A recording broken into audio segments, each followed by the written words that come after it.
Good morning, everyone. We are a team of Prahalad Foundation. Today, my lecture, Unit 1, Fundamental of Environment Science. आज से हम लोग unit 1 का lecture से start करने वाले हैं। तो ये यूनिट आपको लगातार कंटिन्यू मिलेगा। तो पहला हम लोग पढ़ने वाले हैं कि फंडामेंटल एनवायरनमेंट साइंस। तो डेफिनेशन क्या होता है एनवायरनमेंट साइंस का, प्रिंसिपल क्या है, स्कोप ऑफ एनवायरनमेंट साइंस। तो एनवायरनमेंट साइंस होता है क्या है? एनवायरनमेंट साइंस मल्टीडिसिप्लिनरी सब्जेक्ट है जिसमें स्टडी करते हैं हम लोग physical, chemical, biological component. Physical में लाइक हम लोग सॉइल, वाटर, एयर के बारे में स्टडी करते हैं हम लोग। केमिकल में हम लोग आयंस एंड न्यूट्रिएंट्स के बारे में, और बायोलॉजिकल में ऑर्गेनिजम्स ऑफ द एनवायरनमेंट। और एनवायरनमेंट जो आपका है वो कंपोजिशन है आपका एटमॉस्फेयर, हाइड्रोस्फेयर और लिथोस्फेयर। तो आज के इस लेक्चर में हम लोग लिथोस्फेयर को डिटेल में पढ़ेंगे। तो लिथोस्फेयर होता क्या? The rigid outer part of the earth containing of the crust और द अपर मेंटल। तो ये कंप्लीट हमारा है जो ऊपर का जो लिथोस्फेयर है, तो इसमें आपका कॉन्टिनेंटल क्रस्ट है, ये आपका कॉन्टिनेंटल क्रस्ट है, और ये आपका ओशियनिक क्रस्ट है। जो कॉन्टिनेंटल क्रस्ट होता है ये आपका सिलिकॉन एंड एल्युमिनियम से बना है, ये आपका, इसको सियाल बोलते हैं। और जो ओशियनिक क्रस्ट हमारा है ये आपका सिलिकॉन एंड मैग्नीशियम से बना हुआ है, इसको सीमा बोलते हैं। ठीक है। लिथोस्फेयर का जो डिस्टेंस होता है हमारा वो 0 से लेकर वो 80 किलोमीटर तक होता है हमारा। फिर हमारा जो एस्थेनोस्फेयर होता है उसकी डिस्टेंस होती है 80 से लेकर 400 किलोमीटर तक।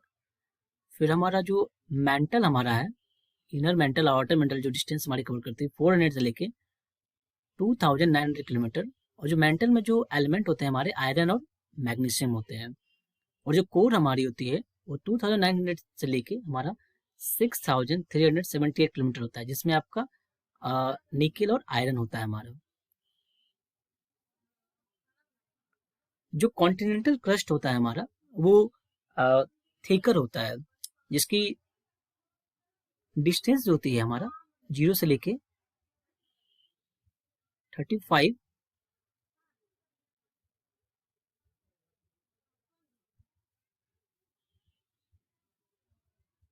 35 किलोमीटर होती है। और ओशियनिक क्रस्ट जो होती है वो थिनर होती है, जो आपका 0 से लेके 7 किलोमीटर तक पाई जाती है। जो ओशियनिक क्रस्ट है ये 7 किलोमीटर थिन होते हैं। इसका रीजन ये है क्योंकि इसकी डेंसिटी हाई होती है। और जो कॉन्टिनेंटल क्रस्ट है इसकी डेंसिटी ये थिकर क्योंकि इसकी डेंसिटी लो होती है। कुछ टर्म जानते हैं, डिफरेंस जानते हैं ओशियनिक क्रस्ट और कॉन्टिनेंटल क्रस्ट में डिफरेंस क्या है। जो ओशियनिक क्रस्ट होता है आपका वो थिनर होती है, 0 से लेकर 7 किलोमीटर तक होता है। और जो कॉन्टिनेंटल क्रस्ट होती है वो थिकर होती है, जो 0 से लेकर 35 किलोमीटर तक होती है, अप टू गोस आपका 70 किलोमीटर। और जो ओशियनिक क्रस्ट होता है ये यंगर होती है, और ये जो होती है ओल्डर होती है। यंगर इसलिए होती है क्योंकि जो रिंग्स ऑफ फायर जो पैसिफिक ओशन हमारा है वहाँ वॉल्केनिक इरप्शन कंटिन्यूसली फॉर्म में होता है। इस कारण से क्या होता है कि जो ओशियन बेसिन है यहाँ पर यंगर आपका ओशियनिक क्रस्ट बनता रहता है। लेकिन जो कॉन्टिनेंटल क्रस्ट हमारा है ये एक बार अगर फॉर्मेशन हो गया तो दोबारा अब ये फॉर्म नहीं होती है, इस कारण से ये ओल्डर होते हैं। Like example mount Everest, Himalaya हमारा। जो इसकी डेंसिटी होती है ओशियनिक क्रस्ट की ये आपका 2.9 ग्राम पर सेंटीमीटर की होती है। और जो कॉन्टिनेंटल क्रस्ट होती है इसकी डेंसिटी लोअर होती है, जो 2.7 ग्राम पर सेंटीमीटर की होती है। लाइक इसकी हो गई आपकी 2.9 आपका ओशियनिक का, और कॉन्टिनेंटल का आपका है 2.7 होता है ग्राम पर सेंटीमीटर क्यूब। और जो ओशियनिक क्रस्ट होता है इसमें बेसाल्टिक टाइप के रॉक्स मिलते हैं। तो ये आपका सीमा इसको बोलते हैं। लाइक सिलिकॉन और मैग्नीशियम कंटेंट ज्यादा होती है आपको। और ये जो होता है आपका ये ग्रेनाइटिक टाइप के रॉक्स मिलते हैं, जिसको शियाल बोलते हैं। सिलिकॉन और एल्युमिनियम रिच एलिमेंट पाए जाते हैं आपके। तो डिफरेंस क्या होता है मिनरल्स और रॉक्स में? तो मिनरल्स जो होता है हमारा assemblage of element is called minerals होता है, और रॉक्स जो होता है assemblage of minerals is called rocks होता है हमारा। लाइक एग्जांपल हमारा है, लाइक एलिमेंट जो हमारा है, like single element like calcium, carbon, oxygen, and the group of element is called minerals like calcium carbonate, and the group of minerals is called formation of limestone, this is the rocks. जो lithosphere हमारा है और ये हमारा including crust और upper part of the outer mental में पाया जाता है। और एस्थेनोस्फेयर जो हमारा ये हमारा 80 किलोमीटर से लेकर 400 किलोमीटर तक पाए जाते हैं। और ये आउटर मेंटल और ये प्लास्टिक नेचर का होता है। प्लास्टिक नेचर का मतलब होता है क्या कि ये अपने शेप को चेंज कर सकते हैं। फिर जो मेंटल हमारा, मेंटल में आपका आयरन और मैग्नीशियम पाया जाता है। और आपका जो कोर है, कोर आपका 2900 किलोमीटर से लेके 5100 किलोमीटर तक ये लिक्विड नेचर का होता है। और 5100 से लेके 6378 किलोमीटर की सॉलिड नेचर का होता है। जो हमारा इनर कोर होता है आपका, वो सॉलिड होता है, आउटर कोर लिक्विड होता है, मेंटल हमारा लिक्विड पाया जाता है। फिर आपका जो क्रस्ट है वो सॉलिड फॉर्म में होता है हमारा। जो हमारा आउटर कोर है, कंप्लीटली कोर जो है आपका, कोर आपका बना हुआ है, ये आपका निकेल और आयरन का बना हुआ है।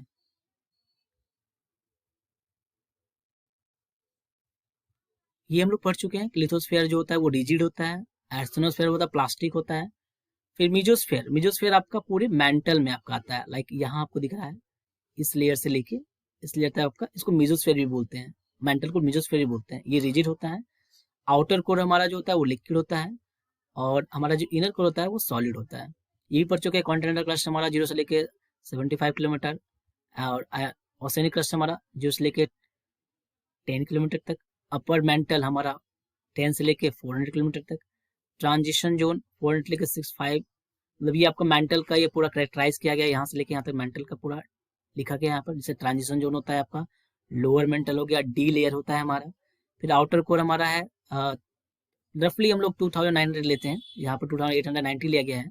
5150 किलोमीटर आउटर हो गया, इनर हो गया 5150, आपका इनर कोर हो गया। ये आउटर आपका हो गया, ये आपका इनर हो गया। यह देख सकते हैं हम लोग, ये फिगर में पूरा कंप्लीटली बताया गया आपका।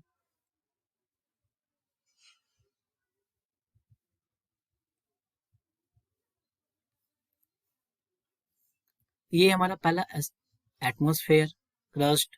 फिर आपका मोहो डिस्कंटिन्यूटी पढ़ने वाले हम लोग नेक्स्ट स्लाइड में पढ़ेंगे। अपर मेंटल, लोअर मेंटल, ये मेंटल पूरा फिगर आउट किया गया यहाँ पर कि कैसे मेंटल को डिवाइड किया गया है। फिर कोर को, outer core and inner core. अब मोहो डिस्कंटिन्यूटी होता है क्या? What is Moho discontinuity? The Moho discontinuity, Moho is the boundary between the crust and the mantle. Crust और मेंटल के बाउंड्री को मोहो डिस्कंटिन्यूटी बोला गया। द रेड लाइन, ये रेड लाइन दिख रहा है आप लोग को, ये रेड लाइन, ठीक है, ये आपका बाउंड्री बता रहा है। ये ऊपर का जो हो गया क्रस्ट और नीचे हो गया mental, upper mantle. In the geology, the word discontinuity is used for the surface at which seismic wave change velocity. तो डिसकंटिन्यूटी यहाँ इस टर्म में जियोलॉजी में इसलिए यूज किया गया कि जहां पर सिस्मिक वेग जो होता है हमारा, उसकी वेलोसिटी चेंज होती है। इसी का मतलब होता है डिसकंटिन्यूटी, इसका इस टर्म का मतलब होता है हमारा। Once of this surface exists at an average depth 8 km within the oceanic basin and at the average depth about 32 km within the continental.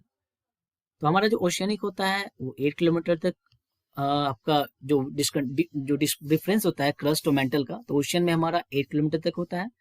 और आपका जो कॉन्टिनेंटल है वहाँ 32 किलोमीटर आपका क्रस्ट पाया जाता है, ओशियन में आपका 8 किलोमीटर पाया जाता है।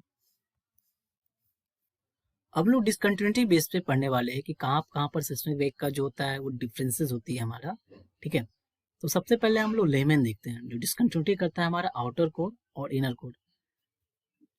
फिर आपका गुटेनबर्ग आता है जो डिस्टिंग्विश करता है हमारा डिसकंटिन्यूटी, हमारा है lower and mantle and outer core. Repetti हमारा है upper mantle and lower mantle. And Moho हमारा जो है lower crust and upper mantle. और कॉनरोड जो हमारा है वो हमारा upper atmosphere and lower crust हमारा, ठीक है।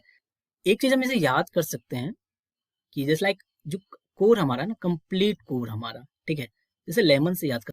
तो ये जो पॉइंट आपको दिख रहा है ना, ये पॉइंट यूजीसी नेट के क्वेश्चन में आ चुके हैं ऑन द बेसिस ऑफ कि जो अर्थ क्रस्ट में सबसे ज्यादा एलिमेंट कौन सा पाए जाते हैं, इंक्रीजिंग ऑर्डर में आते हैं। होल मतलब completely based on element on whole, पूरे अर्थ में कौन सा सबसे ज्यादा एलिमेंट पाए जाते हैं। तो relative property of element in crust आपका तो सबसे ज्यादा ऑक्सीजन पाया जाता है, फिर आपका सिलिकॉन हो गया, फिर एल्युमिनियम हो गया, iron, calcium, sodium, potassium and magnesium. और based on the earth whole में आपका तो सबसे ज्यादा होता है iron, oxygen, silicon, magnesium, nickel, sulphur, calcium and aluminium. और प्रॉपर्टी ऑफ लेयर, तो प्रॉपर्टी ऑफ लेयर पे बेस पे आपका मेंटल सबसे ज्यादा है, कोर सबसे ज्यादा है, फिर क्रस्ट है। और डेप्थ आपका जो है वो कोर की डेप्थ ज्यादा है, क्योंकि हम जब देखें कि जो कोर की जो डिस्टेंस होती है वो 2900 से लेके 6378 किलोमीटर तक अप्रोक्स आती है, तो उसकी डेप्थ ज्यादा ही है आपकी। फिर मेंटल का, फिर क्रस्ट का। डेंसिटी कोर की ज्यादा होती है, क्योंकि कोर में आपका निकेल और आयरन पाया जाता है, मेंटल में आपका आयरन मैग्नीशियम पाया जाता है, क्रस्ट में आपका डिफरेंट टाइप का एलिमेंट पाया जाता है, ठीक है। तो इस कारण से कि कोर की डेंसिटी ज्यादा होती है। अबंडेंस बोला है तो ये क्वेश्चन फ्रीक्वेंट टाइम आ चुका है प्रीवियस ईयर के बेस पे, कि जो क्रस्ट में आपका सबसे ज्यादा अबंडेंट हमारा फेल्सपार रॉक्स पाया जाता है हमारा। हम लोग पढ़ने वाले सिस्मिक वेव। सिस्मिक वेव इसलिए पढ़ रहे हैं क्योंकि जो डेप्थ हमारी है, लाइक क्रस्ट मेंटल कोर का जो डेप्थ फाइंड किया गया है, ठीक है, वो सिस्मिक वेव के बेस पे पाया गया है, मतलब फाइंडिंग की गई है। तो सिस्मिक वेव जो होते हैं वो दो डिवाइड होती है, like body wave and surface wave. Body wave जो होता है पी वेव, एस वेव, इसको प्राइमरी वेव बोलते हैं और सेकेंडरी वेव बोलते हैं। और सरफेस वेव जो होता है हमारा लव वेव और रैले वेव होता है हमारा। सिस्मिक वेव की जो बात जो होती है ये प्रोड्यूस होती है कब होती है, जब अर्थक्वेक आता है तो ये प्रोड्यूस। बॉडी वेव जो होती है वो पी वेव जो होती है, जो फास्टेस्ट होती है, कैन ट्रेवल थ्रू दी अर्थ। और जो सेकेंडरी वेव होती है ये फास्ट होते हैं, can travel through the earth but can not through the core. P wave जो होता है हमारा इसकी जो स्पीड होती है हमारी वो 4 से 7 किलोमीटर पर सेकेंड होती है, और एस वेव की जो स्पीड होती है हमारी 3 to 4 किलोमीटर पर सेकेंड होती है। जो सरफेस वेव होता है वो स्लोएस्ट होती है, travel only in earth surface. तो ये अर्थ जो होती है, लाइक ये हमारा कोई सेंटर है, इसको फोकस बोला जाता है। फोकस के जस्ट ऊपर को बोलते हैं इपी सेंटर बोलते हैं। पी वेव जो होती है हमारी, जो ये आपका जो येलो है ना, आपका येलो कलर का, तो इसको पी वेव बोला गया है, ठीक है। तो ये पी वेव जो ट्रेवल कर रहा है through the core, inner core, outer core, सबसे ट्रेवल की जा रही है। ये पी वेव जो होती है इस एरिया में ट्रेवल नहीं करती है, इसको बोलते हैं पी वेव शैडो जोन होती है। No direct P wave, no direct P wave and this area जो ब्लैक आपका जो है वो एस वेव है, जो ट्रेवल करता है सिर्फ आपका, नेक्स्ट फिगर आपको क्लियर होगा सही से। लाइक यहाँ देखिए, जो एस वेव ट्रेवल कर रहा है ये कोर को ट्रेवल नहीं करता, क्योंकि कोर का आउटर पोर्शन लिक्विड होता है, लिक्विड में एस वेव ट्रेवल नहीं करता है, सेकेंडरी वेव ट्रेवल नहीं करता है। लेकिन जो पी वेव होता है आपका सॉलिड लिक्विड के सब में ट्रेवल करता है, इसलिए ये आपको शैडो यहाँ पर आपको ये ट्रेवल नहीं कर पाता है आपका। जो सरफेस वेव होता है हमारा वो रैले वेव होता है, लव वेव होता है। तो जो रैले वेव जो होता है वो आपका जो मूवमेंट उसका होता है like up and down, like इस फॉर्म में आपका होता है रैले वेव हमारा।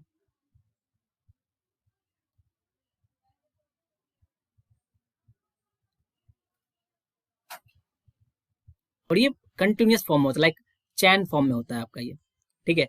लेकिन जो लव वेव होता है हमारा वो like wave, oceanic wave, like इस टाइप का होता है आपका।